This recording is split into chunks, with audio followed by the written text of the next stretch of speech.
Hello guys, how are you? I'm Hardeep Singh. Welcome back to your own YouTube channel. IELTS updates and recent exams. For more updates related to recent IELTS exam writing test topics, listening, reading, practice test, and speaking, you got guesswork. Please, guys, participate in everyday listening and reading practice test to achieve your desired band score in your actual IELTS exam. Please hit the like and subscribe button. Press the bell icon for the upcoming notifications. Don't forget like, subscribe and share my YouTube channel and my Facebook page, IELTS updates and recent exams. Part 1. You will hear a conversation between a customer and a booking officer at a theatre. First, you have some time to look at questions 1 to 4.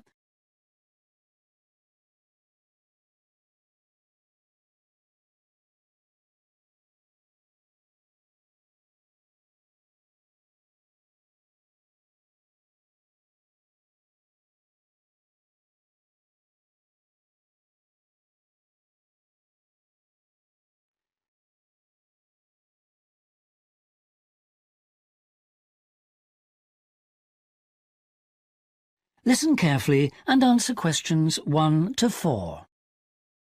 Hello, Theatre Royal Plymouth? Hello. I'd like to make a booking, please. Yes. What is it you want to see? The Imposter. Right.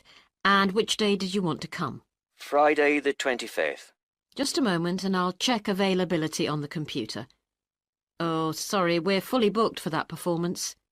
Oh dear. What about the following day then? The 26th? Yes, that's okay.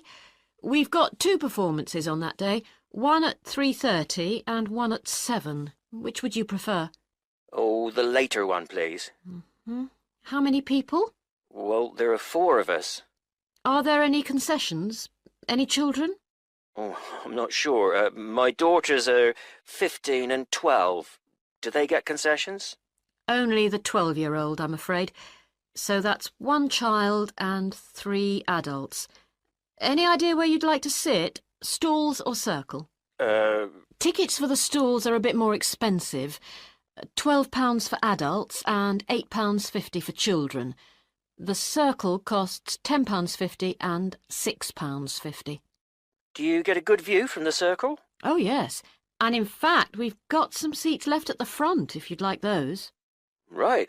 We'll go for those then. Right, that's seats A21 to 24 then. They're very good seats. That sounds fine. So let's see, that comes to £38 altogether for the tickets. How do you want to collect them? Shall I put them in the post? They'd be sent today by first-class mail and there'd be an additional charge of £1 to cover postage and administration. Or do you want to get them from the box office yourself? Oh, yes. Could you send them, please? No problem. That'll be £39 altogether. Before you hear the rest of the conversation, you have some time to look at questions 5 to 10.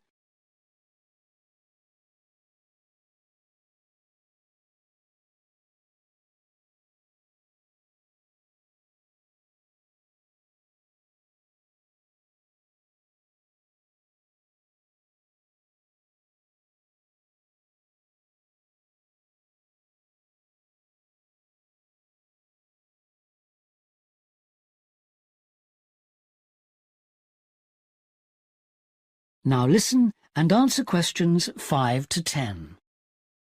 Could I just take your card details?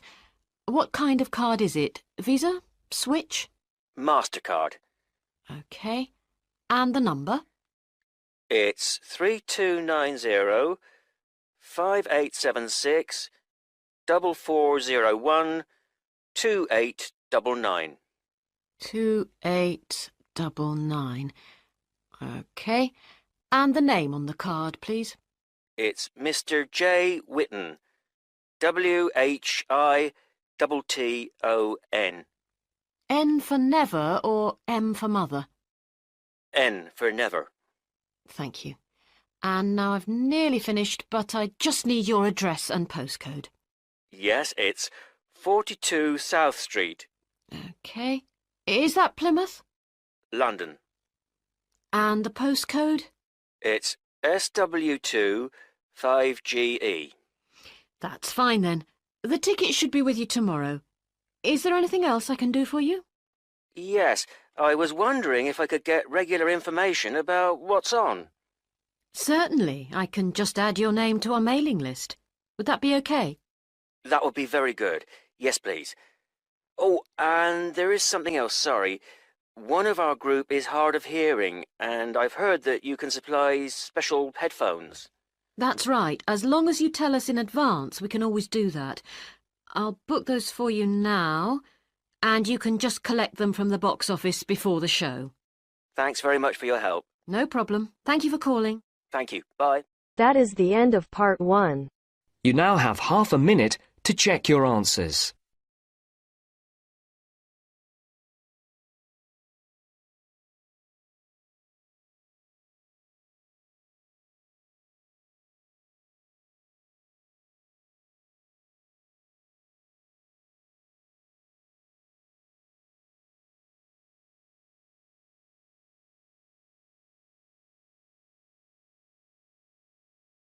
Now turns to part 2.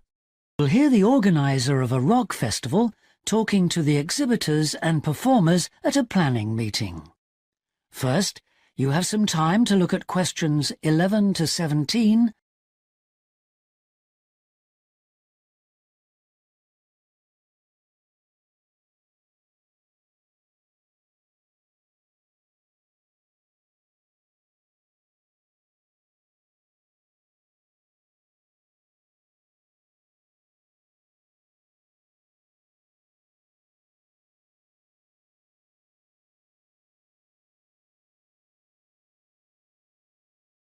Now listen carefully and answer questions 11 to 17. Good evening, everyone. I'm glad you could all make this planning meeting for what promises to be the biggest and most colourful free rock festival ever held in the South East. So whether you're a performer, a craft exhibitor or an artist, we all extend a big welcome to you. Could we turn first to the plan so I can familiarise you with the layout of the site, which, as you know, is an old football stadium. We're really lucky to have so much space this year. You can see the main gate at the bottom of the plan. Have you found it? That's where most visitors will enter. It's also the entrance for those taking part in the craft fair. We've set the stalls just inside the gate on the left in a circle. If you walk straight ahead from the gate along the path without turning right, you'll come to some steps up to the football stadium. On the left of the steps is the fringe stage. This is for alternative artists. They include folk singers, poets and other acts which are more suited to a smaller stage. And they should also enter by the main gate. On the opposite side of the steps is a restaurant, and adjoining that is the main festival information point. Here you can get extra programmes and up-to-the-minute information about events, and you can discuss any last-minute problems, although we hope everything will be running smoothly when the festival opens. Coming back to the plan, you go up the stairs to the stadium. The entrance for the rock bands is on the far side, and on your right is the main stage, which will have powerful illumination and amplification throughout the weekend. There will probably be TV vehicles adjacent, that's in this area only, for recording purposes. If you look at the outside of the plan, you can see a third gate for exhibitors, opening onto a side path. A little way down the path, before you get to the trees, is the building where the art exhibition's being housed. Then, finally, there's just one more building marked on your plan, quite near the main gate. It's divided into lock-up garages, so I hope you now feel quite familiar with the main festival area. Before you hear the rest of the talk, you have some time to look at questions 18 to 20.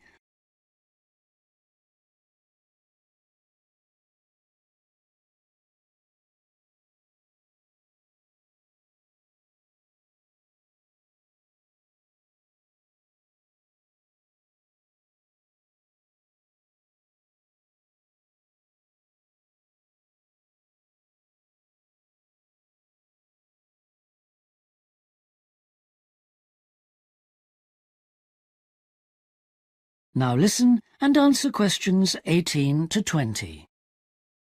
We also hope that you'll have received your welcome pack. In it, you should find 2 parking tickets for yourself and anyone assisting you, an armband to indicate that you are an official visitor, one of our brilliant yellow badges with the new festival logo, a festival programme, and several sheets of information that we'd ask you to study carefully before the event. Please could you note that all setting up of stalls, displays and so on should be completed by 9:30 a.m. and that, unfortunately, we won't be able to allow any vehicles to enter the festival area after that time. Yeah, it's a big site, but even a few vehicles parked in the wrong place can block the paths. With crowds of people, and we are expecting several thousand, this can merely be a nuisance, but if there's an emergency and access for an ambulance is blocked, the situation will become not just annoying, but also dangerous.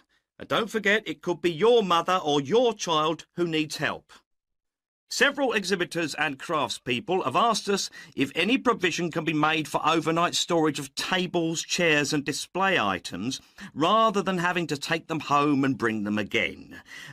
We're pleased to say that a limited amount of space has been made available in the building near the main gate. You'll be issued with a yellow ticket to reclaim your property, similar to the red parking tickets, so do check you bring the right one. But please understand that this is entirely at your own risk, as we can take no responsibility for items lost or damaged. I think that's all I have to say at this point, but thank you all for your attention. That is the end of part 2. You now have half a minute to check your answers.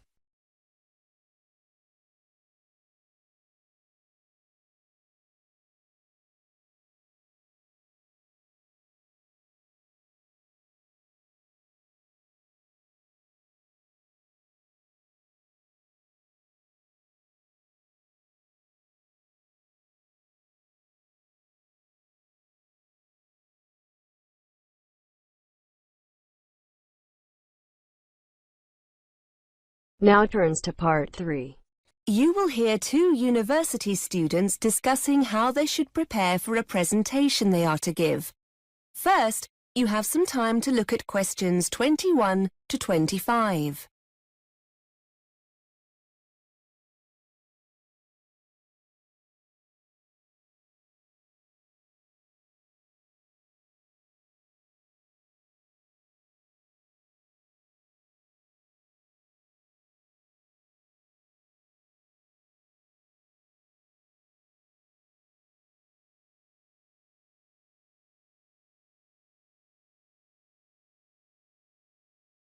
Now listen and answer questions 21 to 25.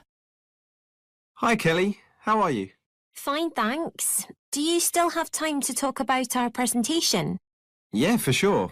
We need to get going on this, don't we? Well, it's next Wednesday, so yes. Thought it was Thursday. No, that's the other group. We're doing ours the day before. I've just seen Fiona. She's going to be a bit late, so shall we just get started? Yes, fine. We're definitely doing it on women in education, aren't we? I know we talked about women in politics, but are we going for education? Yes, that's right. Now, it's not too long, is it, the presentation? They said to keep it to about half an hour. Maybe we can sort out who's doing what today. Yes, good idea. One thing we do need to sort out is a projector and laptop. We're going to use PowerPoint or something like that for the talk, can't we? Yes. We could book a projector and laptop from technical services if we needed them, because it's not in the lecture theatre, is it? I know there's already one set up in there, but... No, the lecture theatre was booked. We're in the seminar room. Before you hear more of the conversation, you have some time to look at questions 26 to 30.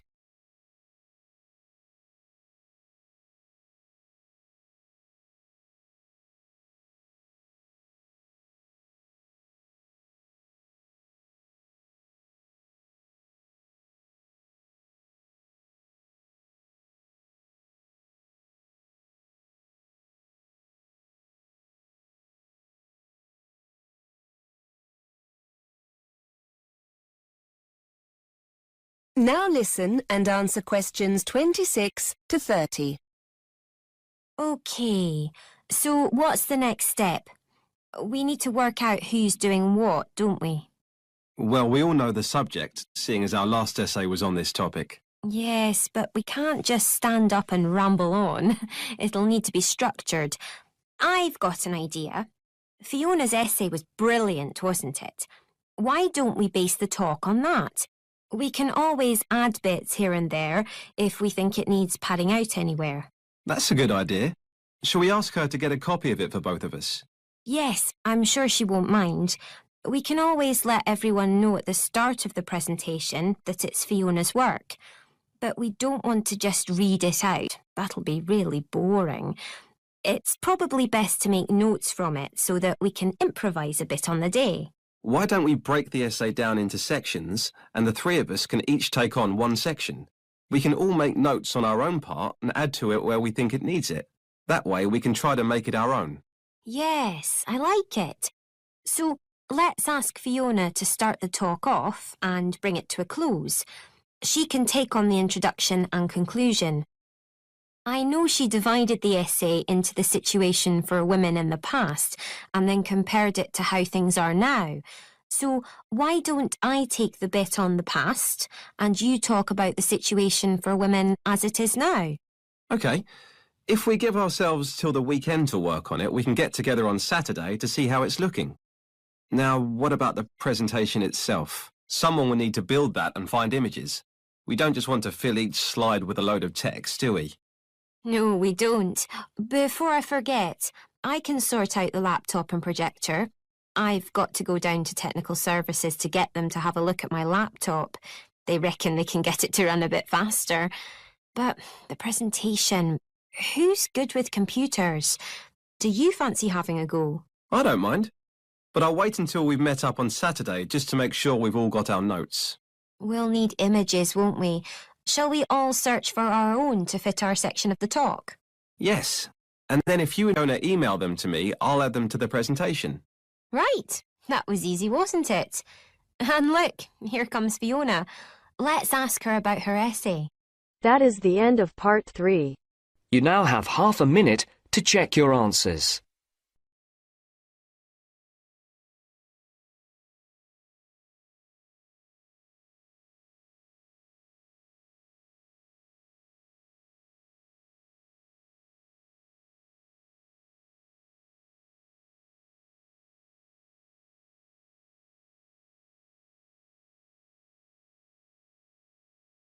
Now turns to part 4. Part 4. You are going to hear a lecturer giving a talk on time management strategies.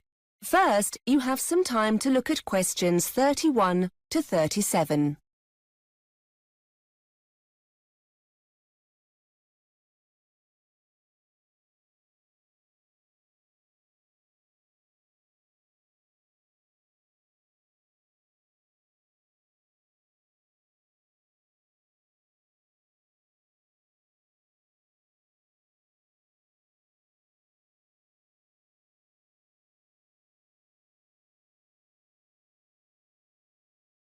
Now listen and answer questions 31 to 37. Hi everyone. Today Mark has come in to talk to you about time management strategies. If you remember, in the introductory session, I told you the difference it can make to your studies, so this is an incredibly important session. Thanks, Mark. Hello. Yes, I'm Mark. I lecture over in the business school, but I have a bit of a reputation for being rather evangelical about time management, and I'm often invited into other courses to talk about it. So, here I am. You've now come to the end of your first week at university, and you've probably noticed how different it is from school or college. For some people, this step up comes very naturally, but in our experience, many students find this new regime a challenge. People aren't watching over you anywhere near as much, and you're expected to be far more responsible for your own learning. Research I've carried out shows that 65% of male students have poor time management skills. It's not quite so high for females, but still, A majority of 55% would benefit from developing these skills. Students who don't will see their grades and general progress suffer as deadlines are missed or work gets rushed, with a decline in the quality of work as a result. In a nutshell, you need to be aware of the big picture, to know what's coming down the line at any given time and what needs prioritizing. Start by creating that big picture using our yearly academic planner, and don't hide it away in a drawer somewhere. Give it pride of place somewhere, like on the bedroom wall, so you'll have daily reminders of what's approaching.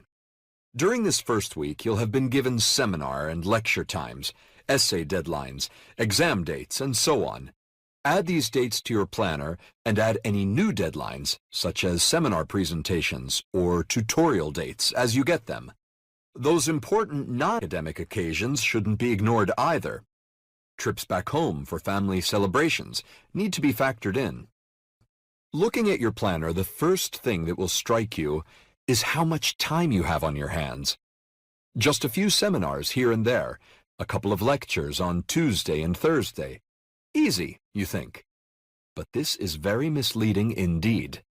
Your planner only looks empty because it doesn't show all that essential self-study you'll need to do. And, as there's no one else structuring this time for you, you'll need to manage this yourself. You don't want to waste those hours between lectures or seminars in the cafe. Use this time to read through your lecture notes, prepare for the next seminar, or do some research for that next assignment. Essentially, structure your days on a 9-to-5 basis as if you were a full-time employee, and start to calculate how you're going to fill those gaps efficiently. Start by considering how you're going to meet all those deadlines. If there are any cooks among you, you'll know that putting a nice meal on the table requires more than just, well, cooking. You need to research the ingredients, buy them, chop, slice, mix, and so on. Cooking itself is a long way into the process. It's the same with that essay you have to write, or that presentation you might have to make. They need careful planning beforehand, and time needs to be built into your preparation. Start prioritizing what needs doing and when. Download our monthly and weekly planners to help you map it all out. Before you hear the rest of the lecture, you have some time to look at questions 38 to 40.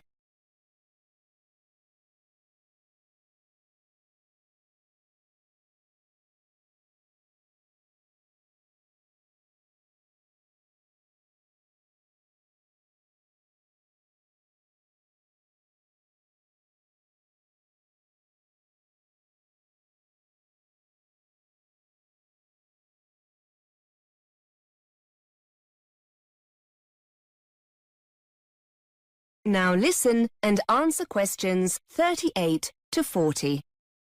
And here's an important point. When you're planning what to do, be task-oriented rather than time-oriented, and set achievable goals. Finding images for a presentation, for example, is measurable. Simply writing research 10 a.m. to 11 a.m. isn't. This task-oriented approach will be immensely helpful, forcing you to break your preparation down into individual, achievable steps. Try to assess when busy periods are likely to occur, such as the week leading up to an assignment deadline. Are there any evenings during the week you could put aside for extra work? And, just as importantly, make a note of any times you won't want to be working. You'll need time for you. Sessions in the gym, evenings when your favorite programs are on TV. Don't forget to schedule in time for non-academic activities like going shopping or doing the laundry. It's best to have a fixed time each week for jobs like these, so they don't interfere with your academic work. Finally, decide where you're going to do your self-study. Will you be distracted by the TV, the internet, or friends if you stay in your room? Perhaps the library will be a better place. Anywhere that encourages you to prevaricate should be avoided at all costs. Starting with the big picture, and then working towards individual goals, will leave you feeling in control, rather than being pulled here and there, firefighting as the next deadline looms. That is the end of part 4. You now have half a minute to check your answers.